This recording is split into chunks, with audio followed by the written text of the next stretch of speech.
Hi అండి. Welcome to Asha kitchen. నేను ఈరోజు ఎగ్స్‌తో కర్రీ ఎలా చేసుకోవాలో చూపిస్తానండి.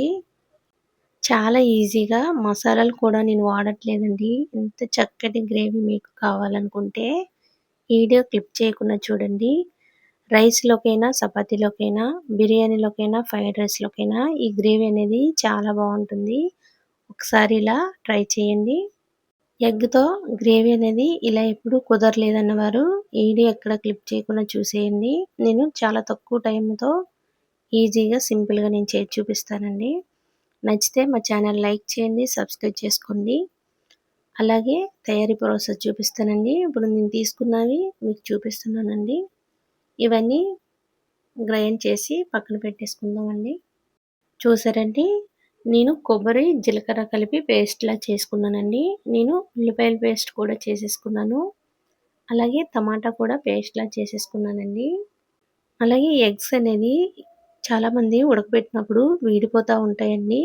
ముందుగానే ఉప్పేసుకొని మీడియంలో ఒక 3 నిమిషాలు ఉడికించుకొని అప్పుడు సిమ్‌లో పెట్టి ఒక 10 నిమిషాలు మూత పెట్టి ఉడికించుకుంటే ఎగ్స్ అనేవి వేడకుండా ఇలా నీట్‌గా వచ్చేస్తాయండి.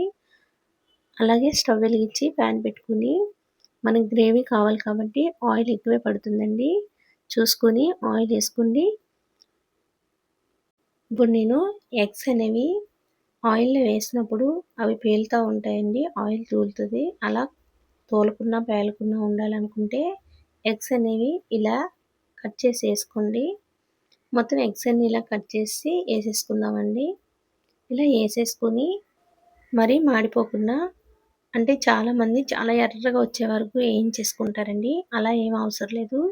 ఇలా కచ్చపచ్చిగానే వేయించుకోవాలండి ఎగ్ అనేది. అప్పుడే గ్రేవీ అనేది టేస్ట్ బాగుంటుంది. ఇలా ఏగితే సరిపోతుందండి. తీసి పక్కన పెట్టేసుకుందాం. తీసి పక్కన పెట్టేసుకొని చూసుకోండి, ఆయిల్ మరీ వేడి లేకుండా ఇప్పుడు 2 కరివేపాకు రెమ్మలు, 3 పచ్చిమిర్చి ఇలా అందంగా చీల్చి వేసుకుందాం. అలాగే ఉల్లిపాయ పేస్ట్ కూడా వేసేసుకొని మీడియం టు సిమ్‌లో పెట్టి వేయించుకుందామండి. ఇలా మీడియం టు సిమ్‌లో పెట్టి కలుపుతూనే వేయించుకోండి, లేదా మాడిపోతుంది. ఉల్లిపాయ అనేది మరీ పేస్ట్‌లా చేసేసుకోకండి. ఇలా ఉంటే గ్రేవీ అనేది బాగుంటుంది.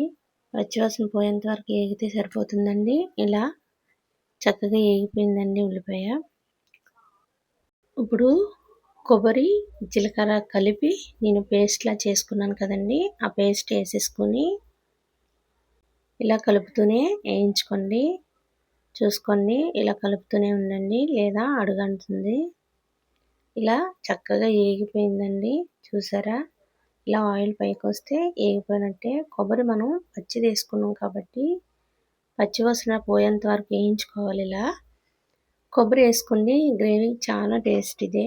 చాలా చాలా బాగుంటుంది. మిస్ చేయకండి. ఇప్పుడు టమాటా కూడా నేను పేస్ట్‌లా చేసుకున్నాను కదండీ! ఆ పేస్ట్ వేసేసుకొని ఇది కూడా పచ్చివాసన పోయేంత వరకు వేయించుకుందామండి. ఇలా కలుపుతూనే వేయించుకోండి. చక్కగా ఏగిపోయిందండి. ఇప్పుడు నేను అల్లం పేస్ట్ అనేది ఫస్ట్ వేసుకోలేదండి. మీరు కూడా ఇలాగే వేసుకోండి. ఇప్పుడు నేను 2 టేబుల్ స్పూన్ల దాకా అల్లం వెల్లుల్లి పేస్ట్ వేసుకుంటున్నాను. అల్లం అనేది ఇప్పుడే వేసేయించుకోవాలండి. ఎందుకంటే ఇవన్నిటితో పాటు అల్లం బాగా ఏగిపోతే టేస్ట్ మిస్ అవుతాము. అలాగే పావు టీ స్పూన్ పసుపు, 2 టేబుల్ స్పూన్ల దాకా నేను కారం వేసుకుంటున్నాను. ఈ గ్రేవీకి నాకు 2 టేబుల్ స్పూన్ల కారం సరిపోతుంది. మీకు ఒకవేళ చాలకపోతే మీరు వేసుకోవచ్చు. అలాగే అల్లం, కారం పచ్చివాసన పోయేంత వరకు వేయించుకుందామండి. ఇలా 2, 3 నిమిషాలు వేయించుకుంటే సరిపోతుంది. 2, 3 నిమిషాలు వేయించుకున్న తర్వాత నేను ఈ గ్రేవీకి చిన్న చింతపండు తీసుకుంటున్నానండి. చిన్న గోలికాయ అంత తీసుకున్నాను. ఈ గ్రేవీకి చింతపండు రసం టేస్ట్ అండి. అలాగే మీకు గ్రేవీ ఎంత కావాలో చూసి వాటర్ వేసుకోవచ్చు. టేస్ట్‌కి సరిపడినంత సాల్టో, ఉప్పో వేసుకోవచ్చండి మీరు. నేనైతే సాల్ట్ వేసుకున్నాను. ఇలా మొత్తం ఒకసారి కలిపేసి ఎగ్స్ అన్నీ ఇందులో వేసేసుకుందామండి.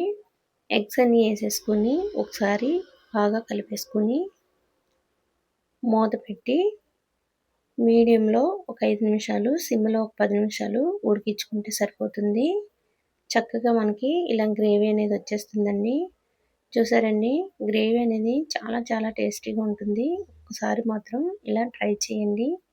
నాకైతే చూస్తుంటేనే నోరు ఊరిపోతుందండి. అంత టేస్టీగా ఉంది. చాలా బావుంది. నేను లాస్ట్‌లో కొద్దిగా జీడిపప్పులేసుకుంటున్నాను. ఈ జీడిపప్పు వల్ల గ్రేవీ అనేది చాలా టేస్టీగా ఉంటుందండి. జీడిపప్పు వేసాక ఉడికించుకోవద్దండి. ఇలా కలిపేసుకుంటే సరిపోతుంది. స్టవ్ ఆఫ్ చేసేయండి జీడిపప్పు వేసాక. ఇంత ఈజీగా, ఇంత సింపుల్‌గా ఉందంటే ఎవ్వరు మిస్ చేసుకోరండి. చాలా చాలా బావుంటుంది. మళ్ళీ మళ్ళీ వండుకుంటారండి. అంత బావుంది. ఒకసారి ట్రై చేయండి. ఇప్పుడు సర్వింగ్ బౌల్‌లోకి సర్వ్ చేసుకుంటే మనకి ఎగ్ కర్రీ అనేది రెడీ అయిపోయిందండి.